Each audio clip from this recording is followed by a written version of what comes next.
Everyone, welcome back to another video. I hope all you guys are doing fine. So guys, आज के इस video में बात करने वाला हूं पटना लॉ कॉलेज के बारे में। पिछले कुछ दिनों में कई सारे स्टूडेंट्स जो है वो कमेंट्स कर रहे थे कि पटना लॉ कॉलेज के बारे में बात कीजिए, उसका जो है फॉर्म कब आएगा, कैसे हम लोग जो है इसके लिए प्रिपेयर कर सकते हैं। तो सारी जो बातें हैं पिछले कुछ 3-4 सालों पे मैं भी इस पे जो है वीडियोस काफ़ी बनाया हूँ। तो इस पे जो है कब आपका फॉर्म आ सकता है, क्या क्या प्रॉब्लम्स होती है, पिछले 2-3 सालों में क्या क्या हो रहा है, उसके अकॉर्डिंगली हम लोग बात करेंगे। सिलेबस में काफ़ी चेंजेस होती है, कभी जो है इंग्लिश आता है, कभी इंग्लिश नहीं आता है। लीगल की बात करूँ तो बहुत ही जो है जो भी स्टूडेंट्स हैं वो थोड़ा सा कंफ्यूज होते हैं। तो ओवरऑल जो भी बातें होंगी वो यहाँ मैं आपको बताने की कोशिश करूंगा। और जो भी स्टूडेंट्स हैं वीडियो जो है आपको थोड़ा सा समय लूंगा, आप वीडियो आराम से देखिएगा, ठीक है। उसके बाद आपके कोई भी सवाल है तो आप मुझे नीचे कमेंट्स के थ्रू पूछ सकते हैं। फिलहाल इस वीडियो को शुरू करते हैं गाइज, और आशा करते हैं आपने चैनल को सब्सक्राइब किया, नहीं किया तो जरूर कर लीजिए। आगे आने वाली जो भी इंपॉर्टेंट अपडेट होंगी, बातें होंगी, यहाँ आपको इस चैनल पे मिल जाएगी। तो गाइस, सबसे पहले बात कर लेते हैं पटना लॉ कॉलेज के बारे में। पटना लॉ कॉलेज में सीट कितनी है? तो आपकी 120 सीट है। हाँ, पहले 300 हुआ करती थी, लेकिन 2 साल पहले मैं समझता हूँ कि हाईकोर्ट के ऑर्डर के बाद और इसमें जो है वो टीचर की कमी होने के कारण इसमें जो है वो आपके सीट 120 तक लिमिटेड कर दिए गए हैं। तो जो भी स्टूडेंट्स है उसमें आप लोग को इसी में जो है वो कंपटीशन करना है। और पिछली बार की मैं बात करूं तो ऑलमोस्ट एक सीट के लिए 19-20 स्टूडेंट्स ने एडमिशन दिया था। तो आप लोग समझ सकते हैं कि ये काफ़ी जो है कॉम्पिटिटिव एग्जाम हो चुका है, ठीक है। तो यहाँ पे मैं बात करूं कि सिलेबस के बारे में, एंट्रेंस के बारे में, कि इसमें क्या होता है। देखिए, अगर मैं बात करूं यूनिवर्सिटी की तरफ से या जो हमें बातें देखने को मिलती हैं ऑनलाइन वगैरह की 50 क्वेश्चन जो है वो जीके के होते हैं, 25 लीगल के, 25 करंट अफेयर्स के। तो इसमें कुछ सालों में होता है कि इस साल की मैं बात करूं 2022 के एंट्रेंस के एग्जाम जो आपका नवंबर या दिसंबर में हुआ था, तो उसमें जो है वो आपको इंग्लिश से सवाल नहीं पूछे गए थे। मोस्ट ऑफ द क्वेश्चन आपके जीके से थे, जीएस से थे, उसके बाद करंट अफेयर से, और लीगल का बहुत ही कम था, ठीक है। उससे पिछले की बात करूं तो उसमें इंग्लिश भी पूछ दिया गया था, मैथ्स हल्का सा मैथ्स रीजनिंग था, बहुत सारे स्टूडेंट्स ने बताया था मुझे, ठीक है। क्वेश्चन पेपर नहीं मिलता है, क्वेश्चन पेपर जो है वो आपको वापस हो जाता है। लेकिन मेरे चैनल पे पिछले 3 साल का मैंने वीडियो जो है कंपाइल करके अपलोड कर दिया है। बहुत सारे स्टूडेंट्स ने मुझे क्वेश्चन भेजे थे कि हाँ ये क्वेश्चन जो आए थे, तो जितने भी क्वेश्चन मिले मुझे उसके आधार पे जो है मैंने क्वेश्चन जो है वो उसका वीडियो बना के जो है अपलोड कर दिया है। आप लोग वहां पे जाकर देख सकते हैं और देख सकते हैं कि कैसे जो है वो क्वेश्चन आते हैं। उस हिसाब से आप लोग इस पे अपना प्रिपरेशन कर सकते हैं एग्जाम के लिए, ठीक है। तो रही बात इस पे हम लोग क्या करें, तो most of the time most जो है इसमें सवाल निकल के आता है कि किस पे हम लोग ज्यादा फोकस करें। तो मैं यही कहूंगा कि जो एग्जाम मैं देख रहा हूं 2-3 सालों में जो है वो आपका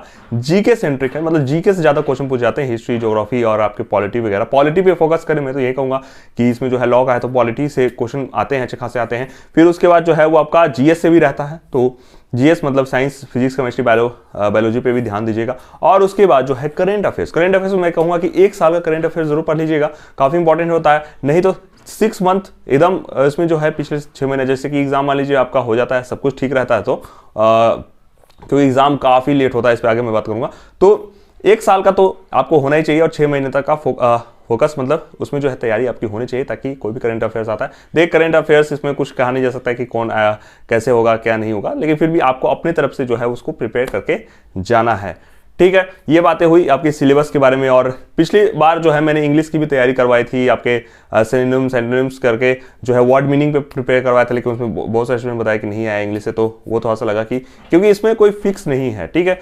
तो मैं बस ओवरऑल यही कर रहा हूँ कि जीके, जीएस और इस पर आप लोग फोकस करिएगा।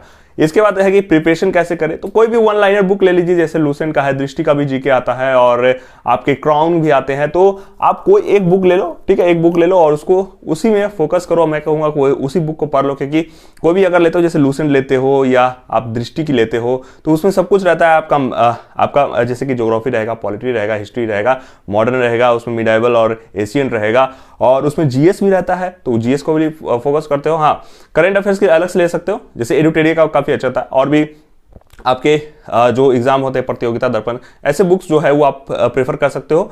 पिछले 1 साल का ले लेना, 6 महीने का, उसके हिसाब से जो है वो पढ़ते जाना और उसकी तैयारी करते रहना, ठीक है।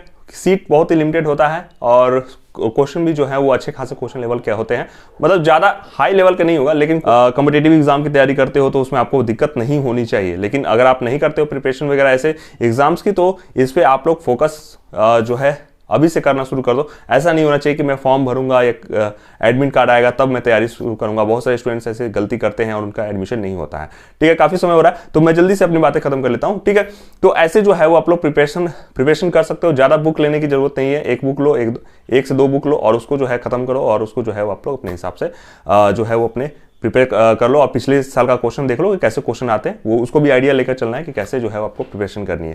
ठीक है, ये दो मुख्य बातें थी। हाँ, एक और बात की फॉर्म कब आएगा, तो सब कुछ देखिए, जब पटना यूनिवर्सिटी का फॉर्म आता है जैसे कि आपका बीए, बीएससी, बीकॉम, तो उसी में जो है वो फॉर्म आ जाती है जनरल। लेकिन पिछले कुछ सालों में देख रहा हूं कि उसमें नहीं आता है। जब आपके पीजी के लिए एडमिशन होता है, दैट मीन्स कि आपके एमए के लिए, एमएससी के लिए, एमकॉम के लिए, तब जो है इसमें फॉर्म आता है। आपका एलएलबी का भी उसी में आ जाता है, क्योंकि इसमें जो है ग्रेजुएशन के बाद होता है। तो हो सकता है कि यूनिवर्सिटी जो है वेट करती है कि अगर आप पटना यूनिवर्सिटी में है या अदर यूनिवर्सिटी में है तो आपका थर्ड ईयर का जो रिजल्ट है वो आ गया हो, तो उसके बाद क्या होता है कि इसमें जो है वो आपके वेट करते हैं और उसके बाद जो है फॉर्म आ जाता है। तो अगर सब कुछ ठीक रहा तो मैं समझता हूं कि मई, जून तक, जुलाई तक हो जाना चाहिए। और जब आप कह सकते हो कि फॉर्म भर लेते हो तो 1 महीने का समय मिलता है। उसके बाद मैं समझता हूँ कि 2 महीने या 3 महीने लग जाते हैं, बहुत टाइम लगता है इसमें। एक प्रॉब्लम इसमें यह है कि अप्रूवल का जो है इसमें प्रॉब्लम होती है। जैसे बार काउंसिल ऑफ इंडिया से जो है अप्रूवल लेना पड़ता है हर साल। परमानेंट अप्रूवल नहीं है इस कॉलेज को, तो इसमें जो है हर साल अप्रूवल लेनी पड़ती है, तो उसमें जो है वो काफ़ी समय लगता है। तो जो भी स्टूडेंट्स होते हैं काफ़ी इंपेशेंट हो जाते हैं। तो मैं अभी शुरू से ही बोल देता हूं कि अगर आप पटना लॉ कॉलेज में डिसाइड कर रहे हो कि मुझे इसमें एडमिशन लेना है तो आपको थोड़ा सा पेशेंस दिखाना होगा। मैं देखता हूँ कि बहुत सारे स्टूडेंट्स, मतलब मैं अपनी हालत में जानता हूँ कि बहुत सारे स्टूडेंट मुझे मतलब काइंड ऑफ एवरीडे मुझे कमेंट्स आते थे कि कब होगा फॉर्म, मैंने मतलब फॉर्म कब आएगा, फॉर्म आने के बाद जो है वो इसकी जो है कि हम लोग प्रिपरेशन कैसे करें, इंट्रेंस कब होगा, इंट्रेंस हो जाने के बाद कि इसका जो है रिजल्ट कब आएगा। तो ये सारे जो काम में है ना, काफ़ी लेट होता है, काफ़ी समय लगता है। तो थोड़ा सा इसमें पेशेंस लगा आपको लेकर चलना है। अप्रूवल मिलेगा आपको बीसीआई से, तो इसमें जो है यूनिवर्सिटी जो है वो आपका निकाल देती है एंट्रेंस के लिए फॉर्म वगैरह।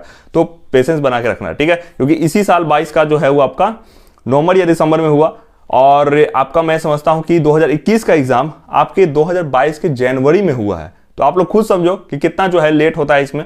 तो जो भी स्टूडेंट्स है थोड़ा सा मेंटली प्रिपेयर रहना है आपको कि इसमें जो है वो लेट होता है। हाँ, अगर इस बार सब कुछ अगर टाइमली हो जाता है तो काफ़ी अच्छी बात है, लेकिन समय लगता है। इसलिए जो है अभी से ही मैं बोल रहा हूँ कि आपको जो है पेशेंस बना के रखनी है और जब भी होगा, और क्योंकि देखिए ये सारे जो काम में टाइम लगता है, समय लगता है, और जब भी होना है होता है तो हो जाता है। जैसे आपको टेंशन लेने की जरूरत नहीं है, ना मुझे टेंशन देने की जरूरत है, ठीक है।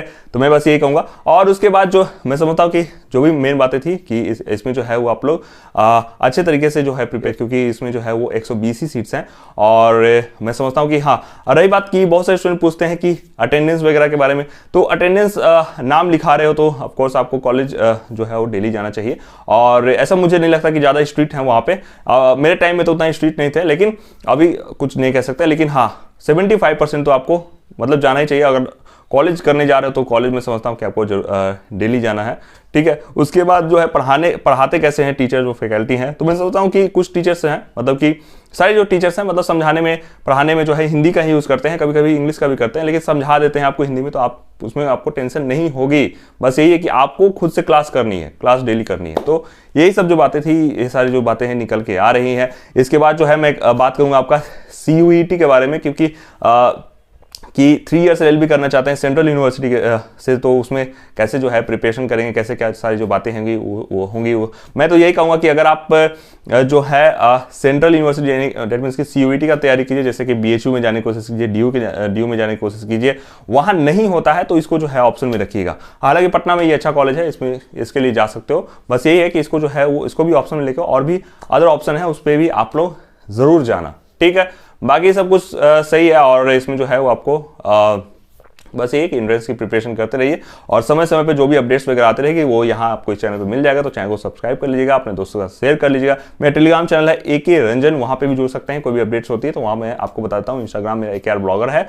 और इसी के साथ इस वीडियो को मैं शॉर्ट एंड सिंपल जो भी बातें थी, मेन जो बात था मुझे कहना था, आपसे करना था, वो मैंने कर दिया है। और इसके बाद अगर आपका कोई भी कंफ्यूजन है तो नीचे कमेंट्स के थ्रू बता सकते हैं, या कुछ और बातें होंगी तो मैं नेक्स्ट वीडियो या जब भी वीडियो बनाऊंगा तो उसमें मैं आपको बता दूंगा, ठीक है गाइज। मिलते हैं नेक्स्ट वीडियो में, bye bye, see you in the next one. और चैनल को सब्सक्राइब करके ही जाना, बाय।